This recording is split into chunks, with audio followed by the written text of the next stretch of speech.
Is the model car culture.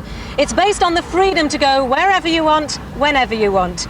But it does have its downside: smog and congestion. Legislation is doing something to control the smog, but it's harder to legislate against congestion. You can try persuasion, though. There are strong incentives to share car rides, for example. Vehicles containing more than one person can use specially reserved lanes. But the people of LA know it's going to take more than that. So they've voted to increase their taxes to raise some $150 billion to fund a possible solution. They call it public transportation. I'll beat you to Hollywood. You're on. There used to be miles of trains and trams right across LA, but they were bought up and closed down by car and oil companies back in the 50s. Well, today you can get a new light railway from downtown to Long Beach, the blue line here, and the red line going up to Hollywood is LA's first ever underground.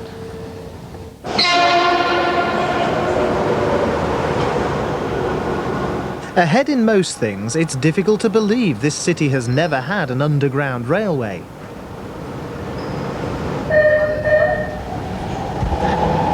It was tricky to build. It passes through a gas field, so construction had to include plastic linings to stop the gas from leaking in. And so far it's survived earthquakes. But the metro only goes 4.5 miles. MacArthur Park is still a long way from Hollywood. Apparently it will reach there in 1998. Even LA traffic isn't that slow. But will an LA Underground catch on? I think it's wonderful. I wish I could ride it. I don't have time right now. I don't work downtown, and a lot of people in Los Angeles don't work downtown.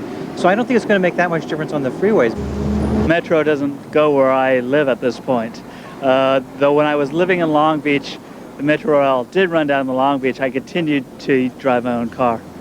And that addiction to the car is the problem. The idea is to move people in and out of the centre of the city. But LA is a huge sprawl, and it's estimated that only 10% of travellers will want to use the system. Now that seems like a low score for $150 billion, and it'll still leave an awful lot of traffic up here.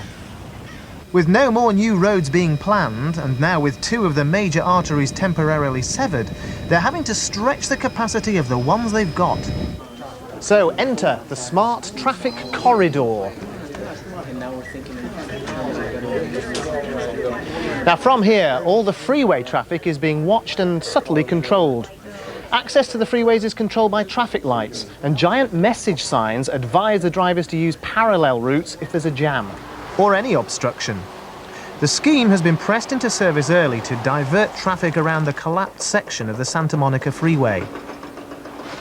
But beyond the present crisis, the city still faces a relentless rise in the car population, and they'll go on buying every technical trick to help keep the traffic moving. California always looks to the future, and LA, the city that likes to push limits, can see a time soon when on the roads there'll be no more limits left to push. Instead of waiting for the crawl to come to a final stop, they're determined to do something about it now.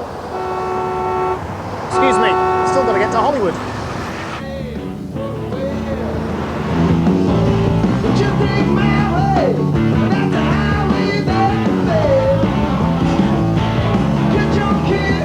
Howard, what's all this about? Well, I caught up with some friends, cadged a lift. Come and meet them.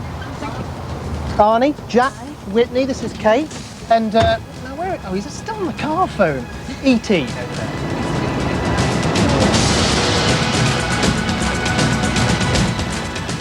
Happy holidays for Del Boy and Rodney, next on BBC1.